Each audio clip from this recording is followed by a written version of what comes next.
আমি এক রমজানে হঠাৎ করে ইফতার কিনতে গেছি, ইফতার কিনবো, ওই দিন নিয়ত করছে আজকে বাসায় বিবি কিনে মেহমান আসছে বাসায় ইফতারি করব।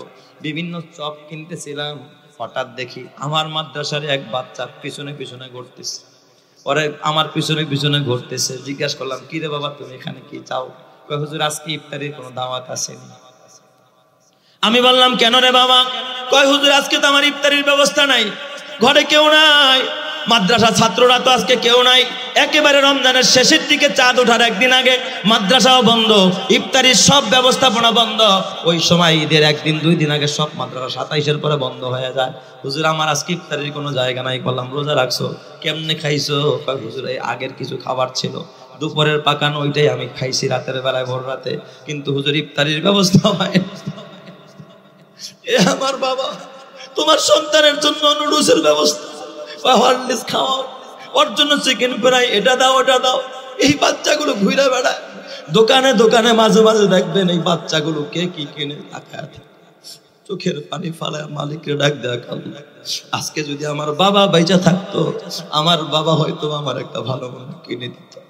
ওর যাওয়ার কোনো জায়গা নাই, ওর দেখার কেউ নাই, ওর খবর নেওয়ার কেউ নাই। কি খাস তুই? যা খাস পাশে বসায় একটা এতিমের পাশে তুলে দে। আরে বিয়াইরা নিয়ে বৈশা খায়া লাভ নাই, দোস্তরা নিয়ে বৈশা খায়া লাভ নাই, এতিমরা একটা পাশে বসা, তোর এলাকার একটা অসহায় মানুষ যার ঘরে ইফতারি নাই, কাছে বসায় তার হাতে একটু খাবার তুলে দে, আল্লাহ খুশি হয়ে যাবে, আরশের মালিক খুশি হয়ে যাবে। ঘরের টয়লেট বানাইছো 2 লাখ টাকা দিয়া, কি লাভ হবে বল? টয়লেট করে জান্নাত দিবে না। ঘরের মধ্যে টেলিভিশন কিনছো 40,000 টাকা দিয়া, কোনো লাভ হবে না। অথচ এই টাকা দিয়া যদি এই মাদ্রাসাটাকে সচ্ছল বানাইতে পারতে, এখানে যদি 24 ঘন্টা কোরআন তেলাওয়াত হইতো, কিয়ামতের ময়দানে এই কোরআনের তেলাওয়াত করে খোদার জান্নাতে নিয়ে যাইতো। কথা ঠিক কিনা? এই জন্য আমার বাজান, বিশেষ করে রমজান মাস, এই রমজানে এতিমদের কত কষ্ট, গরিবদের কত কষ্ট। খবরদার ইফতার পার্টি করবেন না। ইফতার পার্টি আমি বলি এটা ইফতার পার্টি না, ইত্রামি পার্টি, ঠিক না বেঠিক? জোরে কোন? ইফতার পার্টি যারা করে তারা ইত্রামির পার্টি করে। এর একটা জ্বলন্ত প্রমাণ আমি নিজে গত বছর এক রাজনৈতিক ইফতার পার্টিতে আমি গিয়েছিলাম। ওই এলাকার একজন পার্শ্ববর্তী একটা এতিমখানা থেকে 10 জন ছাত্র দাওয়াত দিস। আমারে তারা মহব্বত করে এক নেতা যে হুজুর পরিধি সাহেব আপনি দোয়া করবেন। আমি গেছি, কিন্তু ছাত্রগুলোর আমি চিনি না। এই বাচ্চাগুলো ঠিকই দেখি ওখানে ছিল, আমার সাথেই ছিল। প্রথমে কথা যখন বলতেছিলাম, আস্তে আস্তে নেতারা আসতেছে, আর একটা বাচ্চারা কয় তুমি ওই রুমে যাও, আরেক বাচ্চারা কয় তুমি ওই রুমে যাও, আর নেতাদেরকে চেয়ারে বসাইতেছে। বিষয়টা বুঝছেন তো? ইফতার পার্টিতে চেয়ারে তাদেরকে বসাচ্ছে, তাদের সামনে খাবার পরিবেশন করতেছে। এই বাচ্চাগুলোর বলছে বাবা তোমাকেও দিতেছে। এই দিক দিয়ে আজান হয়ে গেছে, আমরা ইফতারি কইরা নামাজ পড়তে যাবো। হঠাৎ দেখি ওই দরজার সামনে 10 জন বাচ্চার চেহারা বড় মলিন। বাচ্চাগুলো চেহারা মলিন, দুইটার দেখি চোখ দিয়ে পানি পড়তেছে। কাঁদো কেন বাবা? অথচ আমি তাদেরকে চিনি না। আমি বললাম কাঁদো কেন বাবা? কয় হুজুর এরা খালি বলছে যে হ্যাঁ তোমাদেরকে খাবার দিতেছি দিতেছি, অথচ সারাদিন রোজা রেখেছি, এখন পর্যন্ত ইফতারিটা আমাদের সামনে দিতে পারে নাই। ওইদিকে হুড়াহুড়ি লাগছে, খাবারের শর্ট পড়ে গেছে। এ বাবা কসম আল্লাহ, যেই নেতা সারাদিন গাঞ্জা খাইছে, সারাদিন সিগারেট টানছে, সারাদিন নামাজ একক তো পড়ে নাই, ওর সামনে বড় বড় প্লেট দিলা, ফলের প্লেট দিলা, আর বাচ্চাগুলোর উঠায়া দিলা, বললা দিতেছি। কসম আল্লাহর, এই সমস্ত ইফতার পার্টির নামে ইত্রামি পার্টি বন্ধ করার দরকার আছে না নাই? খোদার গজব আসবে তোর উপরে।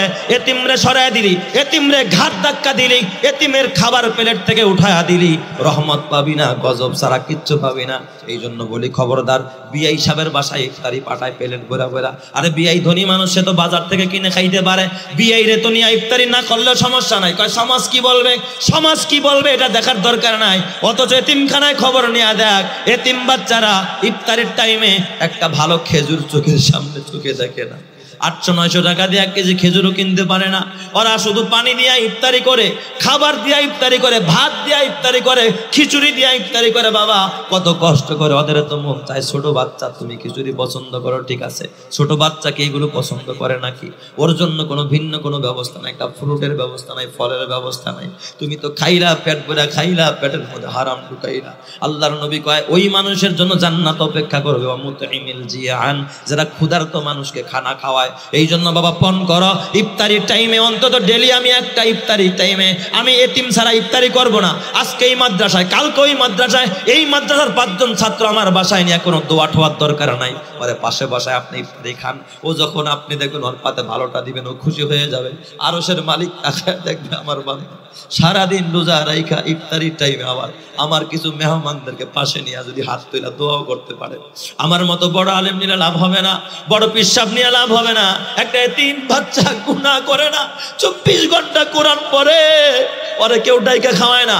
আমরা রাস্তা দিয়ে হাইটা গেলে কয় হুজুর 1 কাপ চা খান, ওরে কেউ কয় না বাবা একটা চিপস নিয়ে যা, ওরে কেউ কয় না বাজার নে একটা চকলেট কিনা দিলাম, ওর খবর কেউ নেয় না।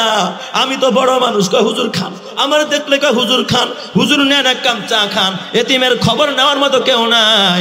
এই জন্য আমার নবীকে আল্লাহ ডাক দিয়া কালাম ইয়াজিদিকা ইয়াতীমান ফাআওয়া, হে বন্ধু আপনার এতিম পেয়েছি, ছোটবেলায় আপনারা কিন্তু আমি আশ্রয় দিয়েছি, অতএব আপনি শুকরিয়া আদায় করেন। ফাআম্মাল ইয়াতীমা ফালা তাকহার, এতিমরা আপনি ধমক দিন না, সরায়া দিন, তারায়া দিন না। চেয়ারম্যান আইছে, এই সর, এই সর, চেয়ারম্যান এখানে বসতে তার উপরে ঠাড়া পড়ব আল্লাহ।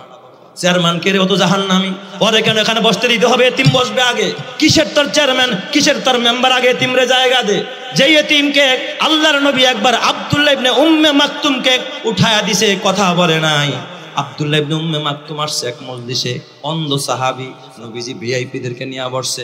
আল্লাহ তাআলা সাথে সাথে সূরা আবাসা নাজিল করছে, আবাসা ওয়া তাওয়াল্লা আন জাআহুল আ'মা। নবী ভিআইপি দেখা বুঝি অন্ধের প্রতি খেয়াল করলেন না, আল্লাহ আয়াত নাজিল করছে, কোরআন নাজিল করে দিয়েছে। কিসের ভিআইপি?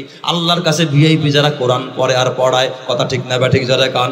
আল্লাহর নবী কয় খায়রুকুম মান তাআল্লামাল কুরআনা ওয়া আল্লামা, যারা কোরআন পড়ে আর পড়ায় ওরাই হলো পৃথিবীর সেরা মানুষ, এদের পায়ের নিচে নূরের ডানা।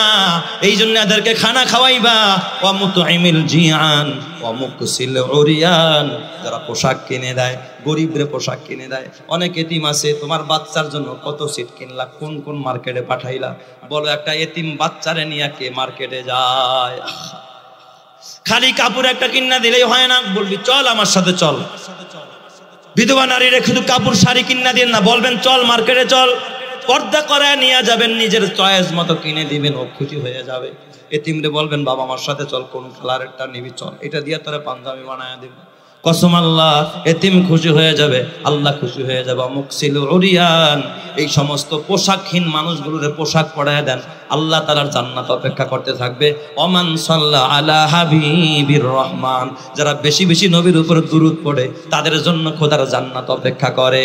এই জন্য আমার বাবা বিদায়কালে আপনাদের কাছে আমি বিনয়ের সাথে এই কথাটা বলতে চাই, এ আমার যুবক ভাই, ও আমার বুড়া বাবা, আমি আপনাদের হাতে পায়ে ধরা বলি রে বাজান, এই দুনিয়ায় থাকতে পারবেন না। এই দুনিয়ায় কেউ পারে নাই, নবীরা পারে নাই, অলিরা পারে নাই, কোনো বড় বড় রাজা বাদশারা তাম পৃথিবী যারা শাসন করেছে তারাও থাকতে পারে নাই, আপনিও থাকতে পারবেন না। এই সম্পদ আপনার সাথে আপনার কবরে যাবে না। কয় কোনো মানুষ যখন মারা যায় 3টা জিনিস তার সাথে যায়, তার মাল যায়, তার আহাল যায় এবং তার আমল যায়। আল্লাহর নবী কয় 2 জিনিস ফেরত আসে, মাল ফেরত আসে, তার আহাল ফেরত আসে, কিন্তু তার আমল তার সাথে কবরে যায়। আপনি যেটা রাইখা গেলেন এটা ওয়ারিসদের জন্য, যেটা দান করলেন এটা হলো আপনার নিজের জন্য। অনেক সময় নিজের ভবিষ্যৎ চিন্তা করে, ফিক্সড ডিপোজিট করে, কেন? কয় মরে গেলে ছেলে মেয়েদের কি অবস্থা হবে। আরে কপাল পোড়া, ছেলের চিন্তা করলি, মেয়ের চিন্তা করলি, তুই মরে গেলে তোর তো কোনো ডিপোজিট নাই। তোর ডিপোজিট হলো মসজিদ আর মাদ্রাসা, তোর ডিপোজিট হলো নামাজ আর রোজা, তোর ডিপোজিট হলো তাহাজ্জুদের নামাজ, তোর ডিপোজিট হলো ভালো কাজ, তোর ডিপোজিট হলো দান খয়রাত। তুই নিজের ডিপোজিট কি পরিমাণ করলি, মরার পরে কবরে আমার কোন ডিপোজিট কাজে লাগবে? সোনালী ব্যাংকের ডিপোজিট কাজে লাগবে নাকি? লাগবে না। আমার মিরপুরের এক ভাই বড় আল্লাহওয়ালা মানুষ, এমন এক জায়গায় তার বাড়ি, সবাই কয়টারে তো 20 তালা করা সম্ভব। আশেপাশের মার্কেটের হালাত দেখলে ঘাড় এইভাবে করে তাকাইতে হয়, অথচ তার ঘর 3 সেট। সরকারি চাকরিজীবী ছিল। আরে মিয়া, খালি সরকারি চাকরি করলে সবাই তো আর হারাম খায় না। সবাই কি হারাম খায়? সবাই তো আর হারাম খায় না। এই লোকটা সচিব ছিলেন আমার বাবা, অথচ লোকটা এত বড় আল্লাহওয়ালা আমি নিজের চোখে দেখেছি। এমন কোনো সময় নাই মাদ্রাসা মসজিদগুলোর সাথে তার সম্পর্ক নাই। আমার মিরপুরের প্রায় 20-30টা মাদ্রাসায় তার সম্পর্ক। আমি যখন তিনি ইন্তেকাল করলেন তার জানাজায় আমি গিয়েছিলাম। এত আলেম ওলামা, এত মুহতামিম, আমি জীবনে কোনো মানুষের জানাজায় এত মুহতামিমদের আগমন দেখি নাই। বড় বড় হাজার হাজার ছাত্র ওই মাদ্রাসার মুহতামিম সাহেবরা তার জানাজায় হাজির হয়ে গেছে। মুহতামিম সাহেবরা কাঁদতেছিলেন, জানাজার খাটিয়াটা সামনে নিয়ে কাঁদতেছিলেন। আমাদের জন্য উনি বড় একটা নিয়ামত ছিল। মাঝে মাঝেই মন প্রাণ উজাড় করে 2 হাত দিয়ে দান করতেন আল্লাহর ঘরে। একদিন দেখি লাচ্ছা সেমাই পাকায় আমার মাদ্রাসায় নিয়ে আসছে, ছাত্রদেরকে বসায় খাওয়াচ্ছে। জিজ্ঞাসা করলাম, হাজী সাহেব আপনি বসেন, বাবুর্চি বেড়ে দেখবে না? বাবুর্চি দিবে কেন, আমি খাওয়াবো। কিয়ামতের ময়দানে আল্লাহর আদালতে দাঁড়ায় তো বলতে পারবো যে ওয়ারাসাতুল আম্বিয়াদের খেদমত করেছে। কোন ভালো কাজটা করে কবরে রওনা করলাম? ভালো কাজটা একটাও নাই। ওয়ারাসাতুল আম্বিয়া খাওয়াই বিয়াই সাবরে সিগারেট খায়, গাঞ্জা খায়, সুদ খায়, ঘুষ খায়। অল্লিগা মুরগির না আনি, অল্লিগা খাসির কলিজা আনি, গরুর কলিজা আনি, পরে আরামে খাওয়াই। অথচ যেই ছেলেগুলো 24 ঘন্টা খোদার কোরআন তেলাওয়াত করে, বিড়ি সিগারেট কি জিনিস বোঝে না, যাদের চোখ কোনো গুনাহ করে না, এরা আল্লাহর মেহমান।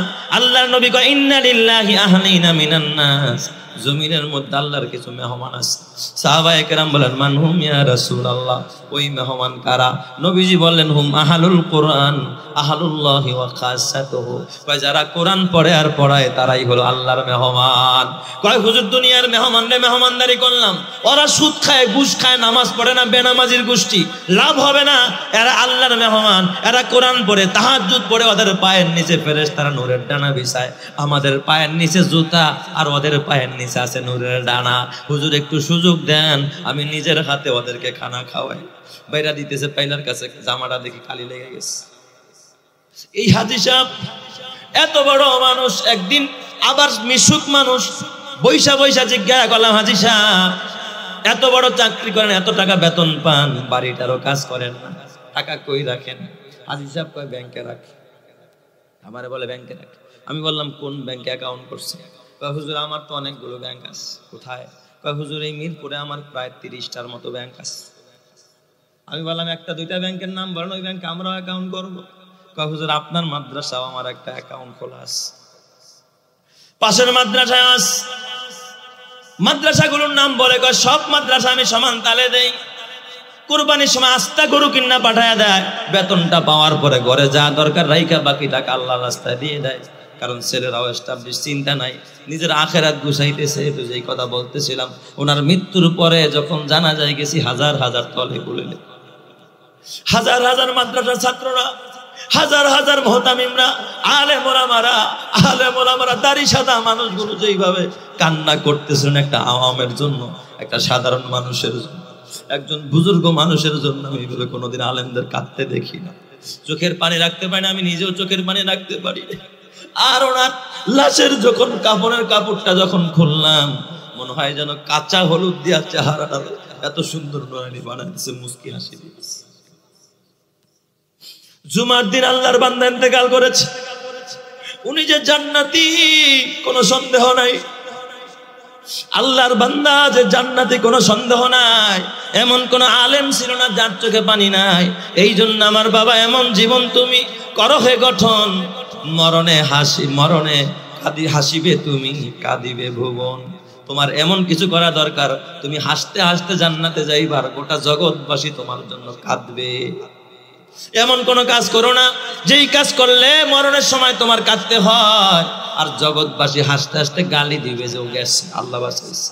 খবরদার বাবা, এই জন্য ইমানকে ভালো করো, আমলকে সুন্দর করো। আল্লাহ চেহারা দেখে না, বংশ দেখে না, আল্লাহ তারা দেখে তোমার আমল এবং দেখে তোমার অন্তর। কথা ঠিক কিনা? নবীজির দরবারে নবীজি একদিন বসে বয়ান করতেছে। নবীজির একজন সাহাবী হযরতে সাদ সালামী রাদিয়াল্লাহু তাআলা আনহু, একেবারে কালো।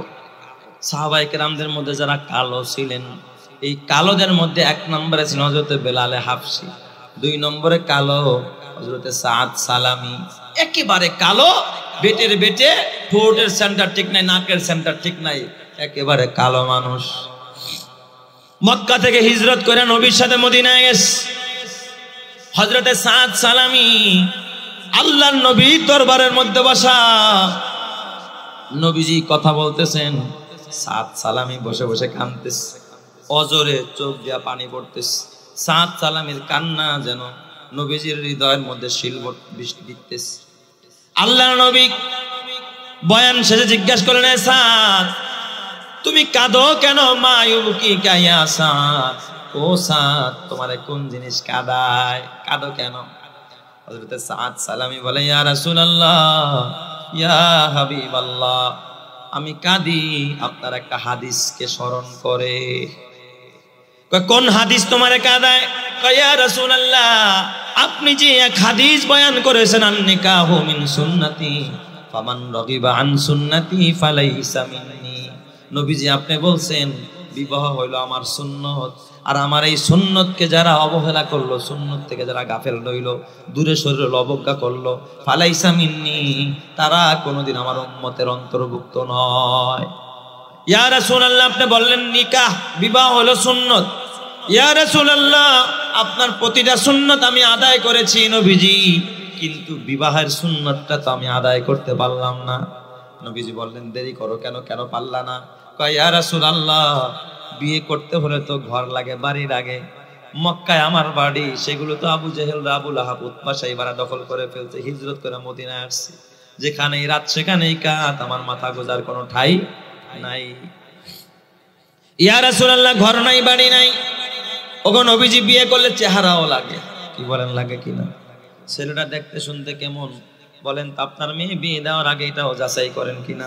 চেহারাও দেখেন। কয়, হুজুর আমার তো চেহারাও নাই যে মানুষ আমার মেয়ে দিবে। কয়, ইয়া রাসূলুল্লাহ, বিয়ে শাদী করলে অর্থ লাগে, টাকা পয়সা লাগে, আমার তাও নাই। ওগো নবীজি, আমার কোনো যোগ্যতা নাই বিয়ে করার মতো, কে আমার মেয়ে দিবে? আমি কেমনে মদিনায় বিয়ে করব? নবীজি ডাক দিয়া বললেন, সাহাবী তুমি শোনো, তুমি যদি বিয়ে করতে চাও তাহলে এই মদিনার ভিতরে একজন নব মুসলিম, এক আনসারী সাহাবী, সে কিছুদিন আগে মুসলমান হয়েছে, বড় মাওলার পাটি, টাকাওয়ালা। তার একটা মেয়ে আছে বড় অপরূপা সুন্দরী, মহিষী একটা মেয়ে আছে। যাও, আমি মুহাম্মদ তোমাকে দিয়া প্রস্তাব পাঠাইলাম, তুমি আমার ওই আনসারী সাহাবীকে প্রস্তাব দাও, তার মেয়েটা যেন তোমার সাথে বিবাহ দেয়। জোরে জোরে কোন সুবহানাল্লাহ।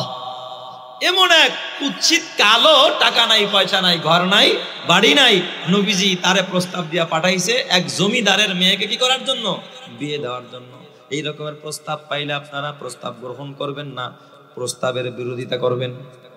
বিরোধিতা করবেন না। সাদ সালামের দিলে বড় খুশি, রাস্তা দিয়ে হাইটা যায়। এক সাহাবী জিজ্ঞাসা, কিরে সাদ, তোরে তো হাসতে দেখি না, আজকে হাসোস কেন? কয়, নবীজি আমার এক প্রস্তাব দিয়া পাঠাইছে, ওই আনসারী জমিদার সাহাবীর এক মেয়ে আছে সুন্দরী, এই মেয়েটাকে বিয়ে করার জন্য আমি তার বাড়িতে যাচ্ছি। কয়, এই সাহাবী, তুই ওই আনসারী সাহাবীর মেয়ের বিয়ে করতে চাস? চেহারা আয়নায় দেখছস নিজে জীবনে? তোরা যে কেমন দেখা যায়, নিজের চেহারা নিজের জীবনে আয়নায় দেখছস? কোন চেহারা নেওয়া যাবে তার মেয়ে বিয়ে করার জন্য? একটা তো যোগ্যতা থাকতে হবে। আনসারী সাহাবীর মেয়ে বিয়ে করতে চাও, তোমার তো কোনো যোগ্যতা নাই। সাদ সালামি চোখের পানি ফালায়া দিয়া ডাক দিয়া বলে, ভাই আমার কোনো যোগ্যতা নাই, তবে আমি যাই না, আমি যাই না, প্রস্তাব আমার নবী দিয়েছে, আমার নবী পাঠাইছে। জোরে কোন সুবহানাল্লাহ। কে পাঠাইছে? আমার নবী পাঠাইছে। আমি নবীর প্রস্তাব নিয়ে আমি সেইখানে যাই। সাদ সালামি ওই বাড়ির সামনে গেলেন, হঠাৎ দেখেন বাড়ির সামনে চেয়ারের মধ্যে আনসারী সাহাবী নব মুসলিম চেয়ারের মধ্যে বসা। এখন ইসলামের রীতিনীতি অতটা ভালো করে বুঝতে পারে নাই, নতুন মুসলমান হইছে। যায় বলতেছে, ওগো সাহাবী, আপনার বাড়িতে আমি এসেছি, আপনার মেয়ে বিয়ে করব, মেয়ে বিয়ে দিবেন আমার কাছে, প্রস্তাব নিয়ে আসছি। সাহাবী যেন তেলে বেগুনে জ্বলে উঠলেন। কাই মিয়া, তুমি আমার মেয়ে বিয়ে করতে চাও? এত বড় সাহস তোমার কে পাঠাইছে? আমারে দুজাহানের নবী, বিশ্ব নবী পাঠাইছে। সুবহানাল্লাহ। জোরে কোন সবাই। একটু আবার নরম হয়ে গেছে নবীর কথা শুই না, কিন্তু ডাক দিয়া বলে, না শোনো, আমি এখন আমার মেয়ে এই মুহূর্তে বিয়ে শাদী দিব না। বলে না যে তুমি খারাপ, এই কথা বলে না, নবী পাঠাইছে। কয় না, এখন আমার মেয়ে বিয়ে দেব না, বিয়ের বয়স হয় নাই, এরকম বলে না? কয় বিয়ের বয়স হয় নাই, এখনো পড়াশোনা শেষ হয় নাই, পড়াইছো। এই কথা বইলা ওই সাহাবীরে পাঠায়া দিস। সাহাবীর চেহারা বড় মলিন, উপর থেকে তার মেয়েটা নজর করে দেখলো, আমার বাবার সামনে কে যেন আসলো। বাবা ওই সময় তার চেহারা হাস্যোজ্জ্বল ছিল, বাবা যেন কি বললো, তার চেহারা মলিন হয়ে গেল। মেয়েটা অমনি দৌড়ায়া বাবাকে ডাক দিয়া কয়, আব্বা কে এসেছিল, কেন আসছিল, আপনি কি বললেন, তার চেহারা কেন মলিন হয়ে গেল? মেয়েটা ডাক দিয়া কয়, মা। বাবা ডাক দিয়া কয়, মারে ও মা, তুই এই মদিনার ভিতরে এত সুন্দরী নারী, তোরে মানুষ হুরে মদিনা কয়া ডাকে, তুই নাকি মদিনার হুর, বিশ্ব সুন্দরী মদিনার এত সুন্দরী নারী, তোরে বিয়ে করার জন্য প্রস্তাব দিচ্ছে। দেখ কত বড় একটা কালো। কয় কে, নাম কি? কয় সাদ সালামি। মেয়েটায় ডাক দিয়া কয়, আব্বা আমি তো সাদ সালামিকে চিনি। কেমনে চেনস? কয় আব্বা গো, আমি নবীর দরবারে দেখেছি এই সাদ সালামি একেবারে কালো, একেবারে বেটে, একেবারে ঠোঁট মোটা, দেখতে কোনো ভালো দেখা যায় না, তার থাকার কোনো জায়গা না, আমি তারা ভালো করে চিনি। মনে করছে মেয়ে যখন চিনে তার ডাইরেক্ট না করে দেব, কথা তো ভালোই হইলো। হ্যাঁ মা, তাহলে তুই আমার দুঃখটা বসছিস, এই ছেলের কাছে তোরে নাকি বিয়ে দিব, এই প্রস্তাব আসছে। আব্বা কথা ঠিক, সে কালো হতে পারে, তবে আব্বা আপনি বলেন এই প্রস্তাবটা কি সে নিজের পক্ষ দিছে না অন্য কারো পক্ষ থেকে? আপনি কি জিজ্ঞাসা করছিলেন কিনা? সে ডাক দিয়া কয়, মারে এই প্রস্তাব সে নিজে দেয় নাই, এই প্রস্তাব নাকি রহমাতুল লিল আলামিন বিশ্ব নবীর পক্ষ থেকে এসেছে। মেয়েটা চিৎকার মারা ডাক দিয়া, আব্বা সর্বনাশ, আপনি কি করলেন? সাদ সালামির মতো সুন্দর মানুষ আসমানের নিচে জমিনের উপর আর দ্বিতীয় কেউ নাই। কারণ আব্বা আপনি জানেন না, যেই ছেলেটাকে আমার নবী পছন্দ করেছে, যেই চোখের দিকে তাকাই জাহান্নাম হারাম হয়ে যায়। আমার নবী যারা পছন্দ করেছে আব্বা জান, সে আমার কাছে আসমানের নিচে জমিনের উপরে সবচেয়ে সুন্দর। আব্বা আপনি করলেন কি? তাড়াতাড়ি যান, প্রস্তাবকে আপনি কেন প্রত্যাখ্যান করলেন?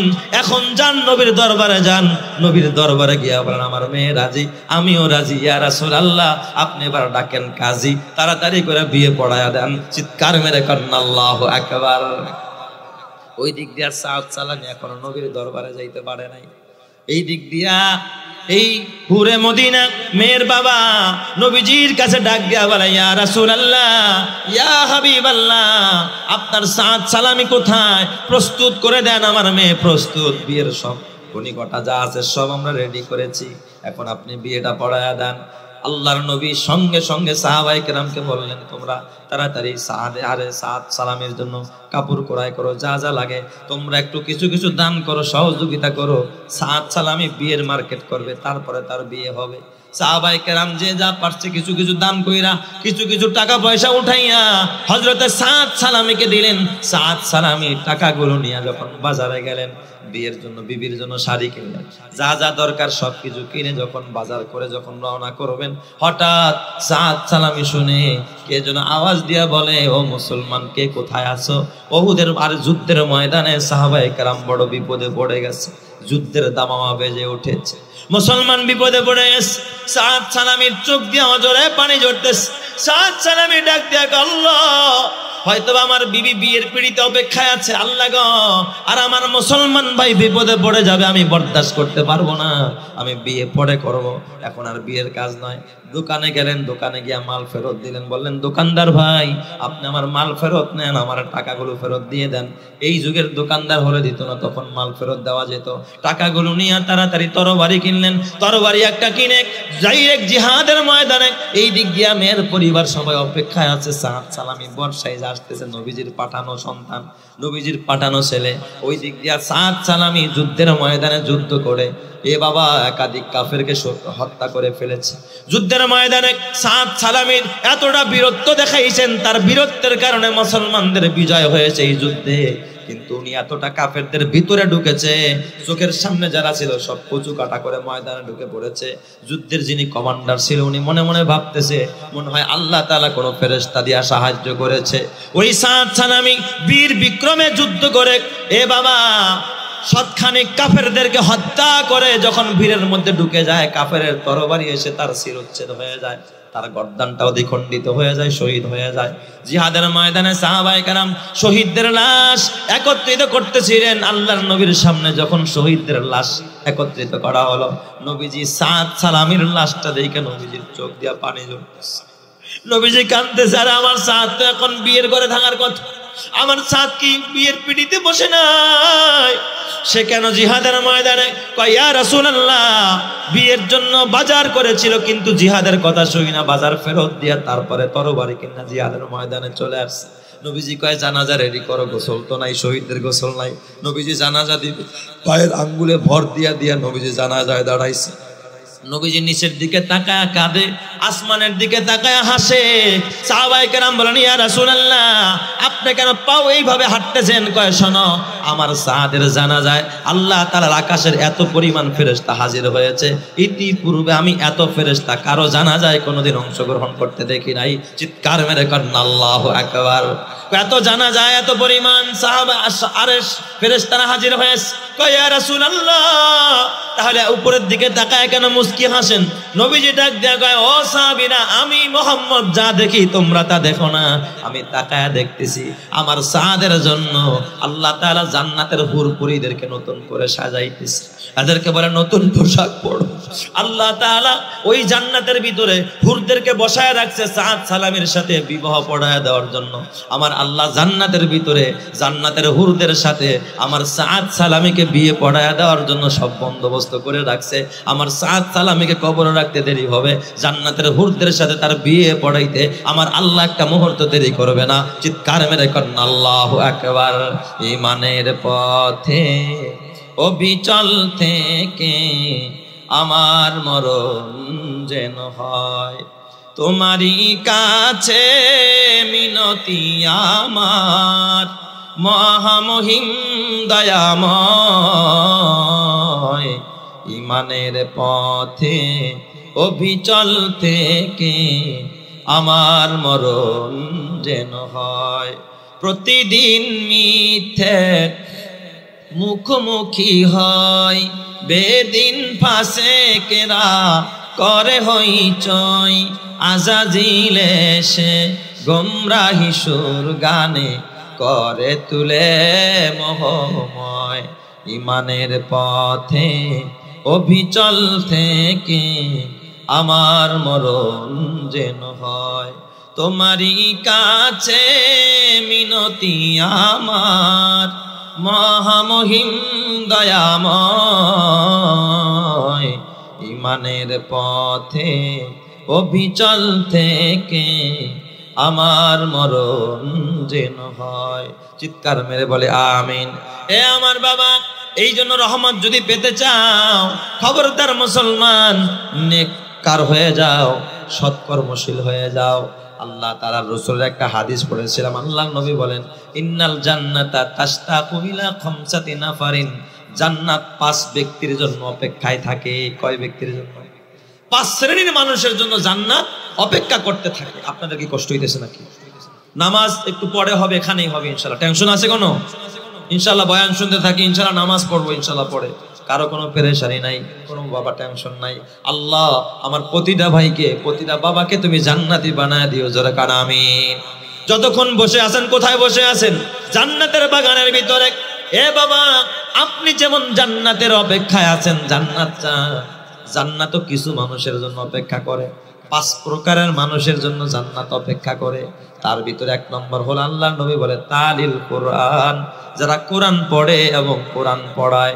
এই কোরআন তেলাওয়াতকারীর জন্য খোদার জান্নাত প্রতিনিয়ত অপেক্ষা করতে থাকে। সুবহানাল্লাহ। বাসর ঘরে একজন দুলহান, একজন দুলহানির জন্য, একজন দুলার জন্য যেমন একজন নববধূ অপেক্ষা করতে থাকে, কেমন আগ্রহ যে কখন আমার বর বাসর ঘরে ঢুকবে, এ বাবা ঠিক জান্নাত ওই রকমের কোরআন তেলাওয়াতকারীর জন্য অপেক্ষা করতে থাকে। আল্লাহ অপেক্ষায় থাকে এই কোরআন তেলাওয়াতকারী কখন আমার ভিতরে, এই জান্নাত অপেক্ষায় থাকে যে কখন আমার ভিতরে সে প্রবেশ করবে। তালিল কোরআন, কোরআন তেলাওয়াতকারীর জন্য জান্নাত অপেক্ষা করে। এই জন্য বেশি বেশি কোরআন তেলাওয়াত করা দরকার। হয়তোবা নিজে তেলাওয়াত করতে পারেন না, ছেলেকে কোরআন তেলাওয়াতকারী বানান, মেয়েটাকে কোরআন পড়নেওয়ালা বানান। ছেলে নাই, মেয়ে নাই, পড়ানোর সুযোগ নাই। কয় যারা তেলাওয়াত করে তাদেরকে ভালোবাসেন, কয় তাদের সাথে বন্ধুত্ব নাই। কয় তাহলে কোরআনের মাদ্রাসা গড়েন, কোরআনের প্রতিষ্ঠা করেন, হেফজখানা বানায় দেন, হেফজখানার জন্য ঘর করে দেন, এখানে 24 ঘন্টা কোরআনের তেলাওয়াত হবে। আপনার ঘরে বৈশা যদি কোরআনের তেলাওয়াত হয়, আল্লাহ তাআলা জান্নাতকে আপনার জন্য অপেক্ষমান বানায়া দিবে। সুবহানাল্লাহ। তাহলে 1 নম্বরে তেলাওয়াতকারীর জন্য খোদার জান্নাত অপেক্ষা করে। 2 নম্বরে ওয়া হাফিজিল লিসান, যারা এই জবানটাকে কন্ট্রোল করে, জবানটাকে হেফাজত করে, তাদের জন্য খোদার জান্নাত অপেক্ষা করতে থাকে। আর 3 নম্বর হলো বাবা মুতঈমিল জিআন, যারা ক্ষুধার্ত মানুষকে খানা খাওয়ায়। এই যে রমজান আসতেছে, বলেন তো ক্ষুধার্তদেরকে খানা খাওয়ানোর দরকার আছে না নাই? ইফতারির ব্যবস্থা করার দরকার আছে না নাই? এ আমার বাজান, তুমি তো জানো না এই পৃথিবীর জমিনে সবচেয়ে অবহেলিত হলো এতিম বাচ্চাগুলো, সবচেয়ে বেশি অবহেলিত। বাবা থাকলেই তো বাবায় খবর নেয়, মা থাকলেই তো মা খবর নেয়। এমনও বাচ্চাগুলো, অবহেলিত বাচ্চাগুলো বেশিরভাগ আশ্রয় নেয় কোথায়? মাদ্রাসা, স্কুল, কলেজ, ভার্সিটির জন্য কোনো এতিমখানা আসেনি, আবাসিক কোনো ভবন আসেনি যেখানে থাইকা তারা খায়া পড়বে। এরা থাকে বেশিরভাগ মাদ্রাসায়। আর মাদ্রাসায় যারা পড়ে অনেক সময় কয় হুজুর আপনারা কালেকশন করেন কেন, চান কেন? আমি বলি বাবা, বলেন গরিবের সন্তান যখন মাদ্রাসায় দেয়, আইসা কয় হুজুর ওরে ফ্রি ভর্তি করেন। কি করেন? ফ্রি ভর্তি করেন। হুজুর আর খানা ফ্রি করে দেন। আর কেউ টাকা দিল 1000, 1200, সর্বোচ্চ 1500 দিতেই তার একেবারে ফাইটা যায়। বলেন একটা বাচ্চাকে একটা মাস খাওয়াইতে আপনি কি 1500 টাকায় পারবেন? যেই রুমে এসে থাকে সে ফ্যান ব্যবহার করে, কারেন্ট বিল আছে, তার পানির বিল আছে, খরচ আছে না নাই? বলেন একটা বাচ্চা কেমনে 1500 তাও দেয় না? বেশিরভাগ ফ্রি 700, 800, 1000 এই টাকা দিয়ে একটা মাদ্রাসা চলে না। এখন যদি বলি আমরা কম টাকায় নিব না, এই বাচ্চাটার দিন শিক্ষা হবে না, এই বাচ্চাটা বঞ্চিত হয়ে যাবে। তাইলে এই জন্যই তো আপনার কাছে চাওয়া লাগে যে আপনিও কিছু দিলেন, ও কিছু দিল, এ দিয়া এই এতিমদের পড়াশোনার ব্যবস্থা হলো। কিয়ামতের ময়দানে ও যখন জান্নাতে যাবে, আপনার টাকায় যদি ও হাফেজ হয়, আলেম হয়, আপনাকেও সুপারিশ করে খোদার জান্নাতে নিয়ে যাবে। চিৎকার মেরে কোন সুবহানাল্লাহ।